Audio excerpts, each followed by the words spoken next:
Hello students, आज हम 7th class का जियो का थर्ड लेसन करेंगे, जिसका नाम है हमारा our changing earth. The lithosphere is broken into a number of plates known as the lithospheric plates. स्थलमंडल ऐसे प्लेटों में टूट जाती हैं जिन्हें स्थलमंडलीय प्लेट कहते हैं। You will be surprised to know that these plates move around very slowly, just a few millimeters each year. आपको यह जानकर आश्चर्य होगा कि ये प्लेट हमेशा धीमी गति से चारों तरफ घूमती रहती हैं। प्रत्येक वर्ष केवल कुछ मिलीमीटर ही ये लगभग चलती हैं। पृथ्वी के अंदर पिघले हुए मैग्मा में होने वाली जो गति होती है, उसी के कारण ये ऐसा होता है। पृथ्वी के अंदर पिघला हुआ मैग्मा एक वृत्तीय रूप में घूमता है, जैसे कि आपको ये एक्टिविटी में इधर दिखाया गया है।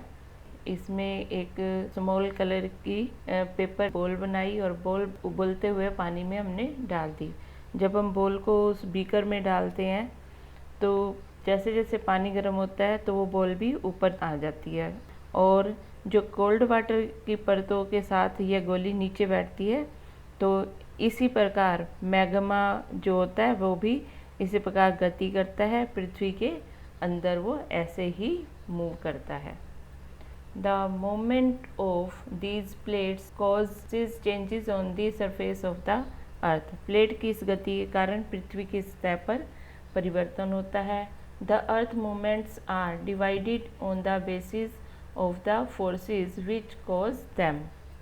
पृथ्वी की गति को इन बलों के आधार पर विभाजित किया गया है जिसके कारण ये गतियाँ उत्पन्न होती है।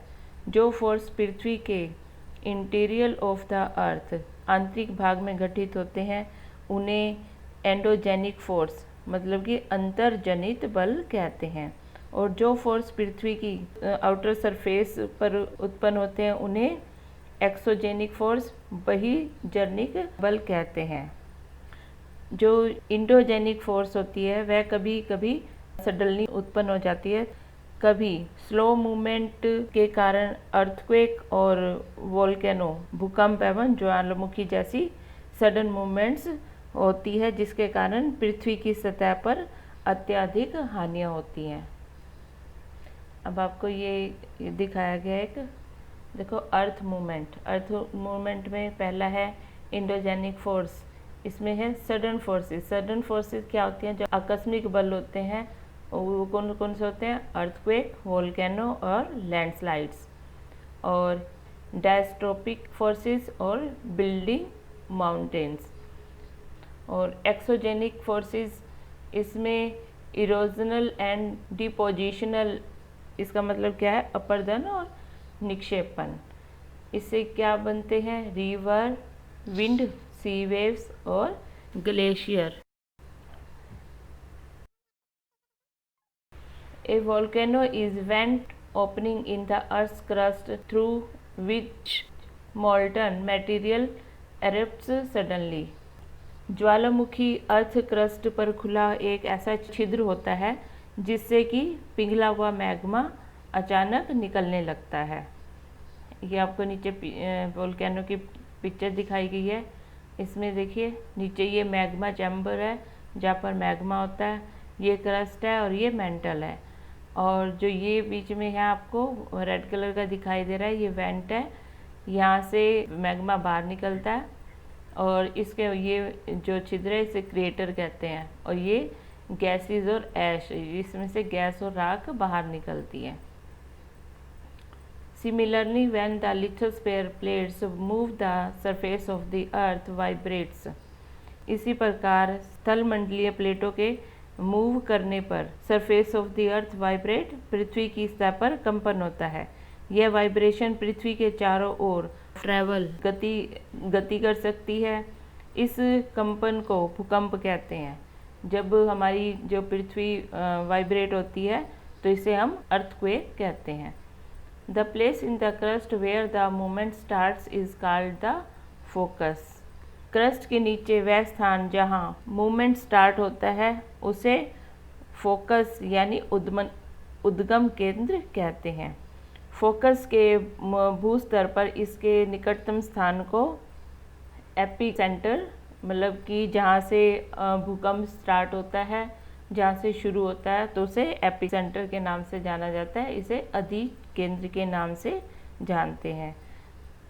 एपी सेंटर से वाइब्रेशन बाहर की ओर तरंगों के रूप में निकलती हैं और एपी सेंटर के सबसे नज़दीक में मूवमेंट जो है वो सबसे ज़्यादा होती है, तो वहाँ पर डैमेज भी सबसे ज़्यादा होता है।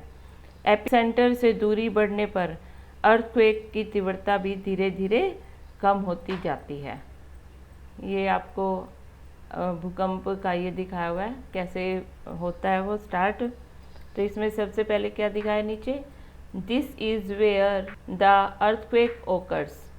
ये आपको जो ये बीच में छोटा सा होल दिखाया जा रहा है, ये यहाँ से अर्थक्वेक स्टार्ट होता है और ये उसका ओरिजिन उद्गम केंद्र होता है, जिसे भूकंपी ऊर्जा कहते हैं। और इसके बाद ये है एपिसेंटर, ये भूकंप केंद्र है और ये प्लेट बाउंड्री है और ये seismic waves radiate out in all directions.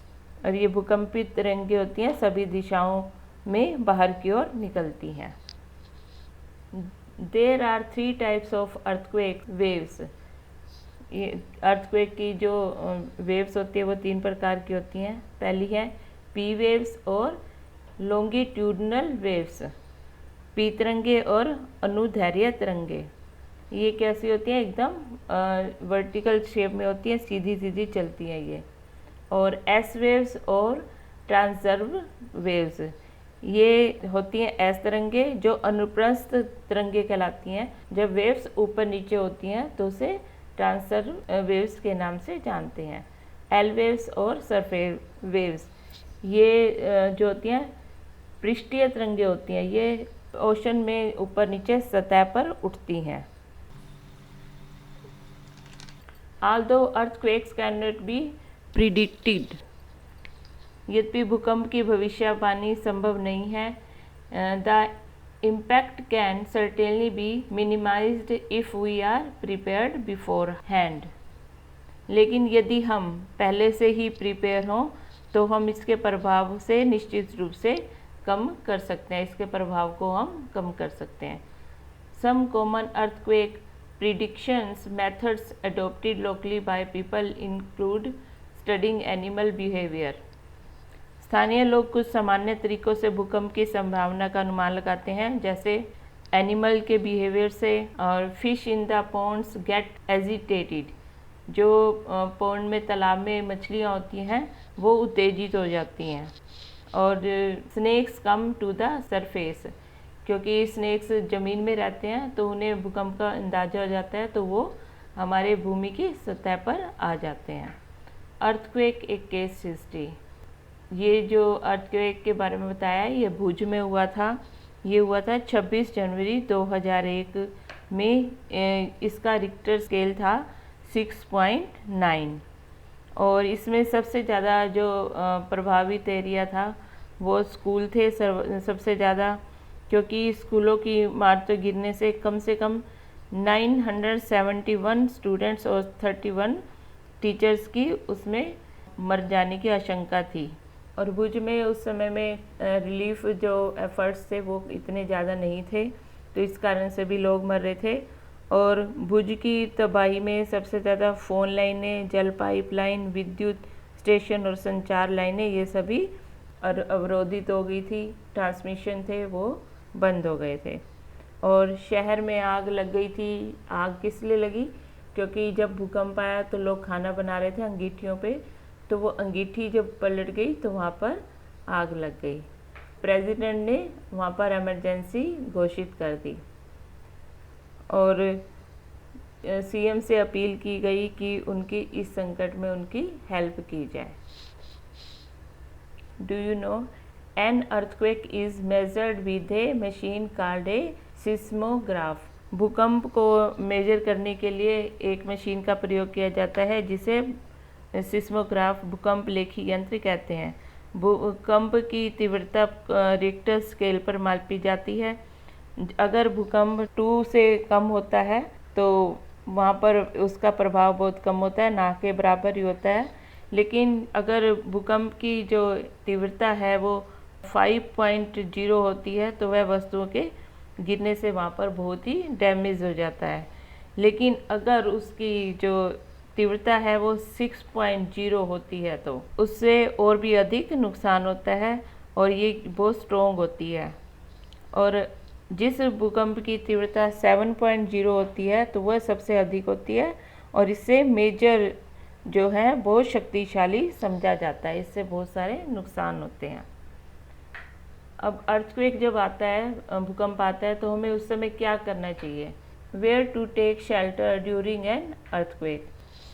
पहला है सेफ स्पॉट। हमारे सेफ स्पॉट कौन से होते हैं? अंडर ए किचन काउंटर, जिस पे हम खाना बनाते हैं, जो हमारी स्लैब होती है उसके नीचे हमें बैठ जाना चाहिए। या टेबल और desk against an inside corner और वॉल, टेबल और डेस्क के नीचे चला जाना चाहिए और अंदर की जो वॉल होती है उसके बिल्कुल कॉर्नर पे वहाँ पे हमें बैठ जाना चाहिए। स्टे अवे फ्रॉम, हमें दूर किस किस चीज़ से रहना चाहिए? Fire places, areas around chimneys, Windows that shutter including mirrors and picture frames. तो हमें आग वाली जगह से दूर रहना चाहिए, जो चिमनी होती है किचन में उससे दूर रहना चाहिए, और कांच वाली जो तस्वीरें होती हैं और विंडोज़ होती हैं उससे भी दूर रहना चाहिए। बी प्रिपेयर्ड, हमें उसके लिए पहले से तैयारी क्या करनी होती है? Spread awareness amongst your friends and family members and face any disaster confidently. जो आपके फ्रेंड्स और फैमिली मेम्बर्स हो उनको जागरूक करना चाहिए और उन्हें उस आपदा के लिए तैयार करना चाहिए ताकि वो कॉन्फिडेंट रहें। मेजर लैंड फॉर्म्स, मुख्य स्थलाकृति। The landscape is being continuously worn away by two processes, weathering and erosion। अब जो इसकी मुख्य आकृतियाँ हैं वो दो तरीके से बनती हैं। पहली है अपक्षय और दूसरा है अपर्दन। और अपर्दन क्या होता है? इसमें जो पृथ्वी की रॉक्स होती हैं, ये ब्रेकिंग रॉक्स होती हैं, ये शैलो के टूटने से बनती हैं, जिसे वीदरिंग कहते हैं। रॉक्स जो होती हैं वो टूट जाती हैं तो इससे हमारे अपक्षय की क्रिया होती है। और दूसरी है इरोजन। इरोजन क्या होती है? इसमें वाटर, वाइंड एंड आइस जैसे विभिन्न घटकों के द्वारा होने वाले क्षय को इरोजन कहते हैं, जिसमें वाटर, विंड एटसेट्रा जो चीज़ें हैं वह इरोज होकर मटेरियल को एक स्थान से दूसरे स्थान पर ले जाते हैं और जिसके कारण एक स्थान पर वह डिपोजिशन मतलब इकट्ठी हो जाती हैं, डिपॉजिटेड हो जाती हैं। अपर्दन एवं निक्षेपण की ये जो प्रोसेस है पृथ्वी के धरातल पर विभिन्न लैंडफॉर्म्स क्रिएट करती हैं। वो अलग अलग उसमें लैंडफॉर्म बनाती हैं, आकृतियाँ बनाती हैं। वर्क ऑफ ए रिवर, अब हमारे पास ये है नदी के क्या कार्य होते हैं। The running water in the river erodes the landscape, नदी में बहता पानी वो भूमि का अपर्दन होता है वहाँ पर। When the river tumbles at steep angle over very hard rocks or down a steep valley side, it forms a waterfall। ये हमारे को नीचे दिखाया गया है, ये वाटरफॉल बनाया हुआ है। तो वाटरफॉल बनता कैसे है? नदी के बहते पानी से भूमि का अपर्दन होता है। जब नदी किसी स्टीप एंगल मतलब खड़े ढाल वाले स्थान से हार्ड रॉक मतलब कठोर शैल पर या खड़े ढाल वाली घाटी में गिरती है तो यह वाटरफॉल बनाती है। As the river enters the plain it twist and turns forming large bends known as meanders. जब नदी मैदानी क्षेत्र में प्रवेश करती है तो यह मोड़दार मार्ग पर बहने लगती है। नदी के इन्हें बड़े मोड़ों को मेंडर्स कहते हैं। इसके बाद मेंडर्स के किनारों पर लगातार इरोजन और डिपोजिशन शुरू हो जाता है, जिससे कि जो मेंडर्स लूप के सिरे क्लोज़र और क्लोज़र मतलब और नज़दीक आते जाते हैं। समय के साथ साथ meanders cut off the river, नदी से कट जाते हैं, दूर हो जाते हैं और एक अलग झील बनाते हैं जिसे ऑक्सबो लेक के नाम से जाना जाता है। ऑक्सबो लेक, इसे चाप झील भी कहते हैं। कभी कभी नदी अपने बैंक से बाहर बहने लगती है जिसके कारण आसपास के एरिया में बाढ़ आ जाता है और बाढ़ के कारण नदी के तटों के नेबरिंग जो एरिया है उसमें जो फाइन सॉइल होती है, महीन मिट्टी होती है, वह अन्य पदार्थों का निक्षेपण करती है। ऐसी मिट्टी एवं पदार्थों को सेडिमेंट्स यानी अवसाद कहते हैं। इससे फ्लड प्लेन का निर्माण होता है। फ्लड प्लेन मतलब बाढ़ की मैदान भी कहते हैं इसे, उसका निर्माण होता है। The raised banks are called levees. नदी के उठे हुए भागों को तटबंध कहते हैं। समुद्र तक पहुँचते पहुँचते नदी की स्पीड जो होती है वो बहुत स्लो हो जाती है और तब नदी अनेक स्ट्रीम्स में डिवाइड हो जाती है, उसमें अलग अलग स्ट्रीम उसमें बन जाती है। अब आपको ये दिखाया हुआ, ये फ्लड प्लेन है। इसमें ये देखो, ये जो एरिया है ये इसमें मूव्स और ट्विस्ट्स हैं और ये जो है इसको ऑक्सबो लेक के नाम से कहा जाता है क्योंकि जब भी ये अलग एक एरिया बन जाता है बहते बहते नदी का तो उसे ऑक्सबो लेक के नाम से जाना जाता है। और ये जो साइड पे आपकी ये लीव्स हैं, ये कौन सी होती हैं, जब बैंक से वो बाहर निकलना शुरू हो जाते हैं तो इसको लीव्स के नाम से जाना जाता है। River begins to break up into number of streams called distributaries, जिसको वितरिका कहा जाता है। यहाँ रिवर इतनी स्लो हो जाती है कि यह अपने साथ लाए मलबे का निक्षेपण कर देती है, वहीं उसे डिपॉजिट कर देती है। अपने साथ लाए हुआ जो लोड होता है उसे वो एक जगह इकट्ठा कर देती है। प्रत्येक डिस्ट्रीब्यूटरी फॉर्म्स जो होती हैं उसमें मुहाने का निर्माण करती हैं वो, और सभी मुहानों के अवसादों के इकट्ठा होने से डेल्टा का निर्माण होता है। ये हमारी मेन रिवर है, इसके ये देखो आगे ये पार्ट्स हो गए हैं तो ये डिस्ट्रीब्यूटरी कहलाएगी। वर्क ऑफ सी वेव्स, समुद्री तरंगों का क्या काम होता है वो हम उसके बारे में पढ़ेंगे। The erosion and depositions of the sea waves gives rise to coastal landforms. समुद्री तरंग के अपर्दन एवं निक्षेपण तटीय स्थलाकृतियाँ बनाते हैं। सी वेव्स लगातार शैलों से स्ट्राइक करती हैं, टकराती हैं, जिससे दरार विकसित होती है और समय के साथ साथ ये जो है लार्जर और वाइडर, बड़ी और चौड़ी हो जाती हैं। इनको सी केव्स कहते हैं। सी केव्स समुद्री गुफा कहते हैं। इन गुफाओं के बड़े होते जाने पर इनमें केवल छत ही रह जाती है, जिससे सी आर्च में तटीय मेहराब बनते हैं। लगातार इरोजन छत को भी तोड़ देती है, केवल दीवारें बचती हैं। दीवार जैसी इन आकृतियों को स्टैक कहते हैं। समुद्री जल के ऊपर लगभग वर्टिकल उठे हुए ऊंचे शैलीय जो तट होते हैं उसे सी क्लिफ्ट समुद्री भीगू कहते हैं। और सी वेव्स किनारों पर सेडिमेंट्स जमा कर समुद्री पुलिन का निर्माण करती हैं, बीच बना देती हैं। ये देखिए आपको यहाँ पिक्चर दिखाई गई है, ये सी केव्स हैं और ये सी आर्च है और ये स्टैक। वर्क ऑफ आइस, हिमनद के कार्य। Glaciers are rivers of ice which to erode the landscape by bulldozing soil and stones to expose the solid rock below। हिमनद तथा हिमानी बर्फ की नदियाँ होती हैं। हिमनद अपने नीचे की कठोर चट्टानों से बुलडोजिंग और पत्थरों को अपरदित कर देती है और गोलाश्मी मिट्टी एवं पत्थरों से मिट्टी का अपरदन करती हैं। ग्लेशियर गहरे गर्तों का निर्माण करते हैं।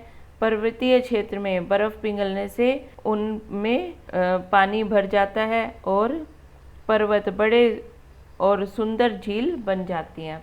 ग्लेशियर के द्वारा लाए गए पदार्थ जैसे छोटे बड़े सब तरह के रॉक्स, रेत और सिल्ट, तलछट, मिट्टी निक्षेपित होते हैं। ये डिपॉजिट्स हिमनद हिमोड़ का ग्लेशियर मोरेन्स का निर्माण करते हैं। ये आपको पिक्चर दिखाई गई है ग्लेशियर की। Work of wind, an active agent of erosion and deposition in the deserts is wind. रेगिस्तान में हवा अपर्दन और निक्षेपण का प्रमुख कारण है। रेगिस्तान में मशरूम के शेप के रॉक्स देख सकते हैं हम लोग। अगर हम वहाँ जाते हैं तो हमें मशरूम की शेप की रॉक्स दिखाई देती हैं, जिन्हें हम मशरूम रॉक के नाम से जानते हैं। उन्हें हम मशरूम्स कहते हैं। विंड रॉक के ऊपरी भाग की अपेक्षा निचले भाग को आसानी से इरोड करती है, काटती है। इसलिए ऐसी शैल के बेस नैरोअर और टॉप वाइडर, मतलब जो उनका बेस होता है वो पतला और जो टॉप होता है वो बड़ा होता है। पवन चलने पर यह अपने साथ रेत को एक स्थान से दूसरे स्थान पर पहुंचाती है। When wind stop blowing, जब हवा बहना बंद कर देती है तो यह रेत गिरकर छोटी पहाड़ी बनाती है। इनको सैंड डून्स के नाम से जानते हैं, जिसे हम बालू टिब्बा कहते हैं। जब बालू कण वेरी फाइन और लाइट होते हैं तो वायु उनको उठाकर लॉन्ग डिस्टेंस तक ले जा सकती है। जब ये सैंड लार्ज एरिया में निक्षेपित हो जाते हैं तो इसे लोइस कहते हैं। और चीन में सबसे बड़ा लोइस निक्षेप पाए जाते हैं। सबसे ज़्यादा कहाँ पाए जाते हैं वो? चीन में। There are thousands of small waterfall in world. जो वर्ल्ड है उसमें बहुत सारे छोटे छोटे वाटरफॉल पाए जाते हैं, लेकिन जो सबसे ऊंचा हाईएस्ट वाटरफॉल है वो दक्षिण अमेरिका के वेनेजुएला के एंजल जलप्रपात है। और अन्य वाटरफॉल वो कहाँ हैं? उत्तरी अमेरिका में कनाडा तथा संयुक्त राज्य अमेरिका की सीमा पर स्थित नियाग्रा वाटरफॉल है। विक्टोरिया वाटरफॉल अफ्रीका में जाम्बिया और जिम्बाब्वे की सीमा पर स्थित है। ये लेसन कंप्लीट हो गया है। तो स्टूडेंट्स आप इसे ध्यान से सुने और पढ़ें। Okay, thank you.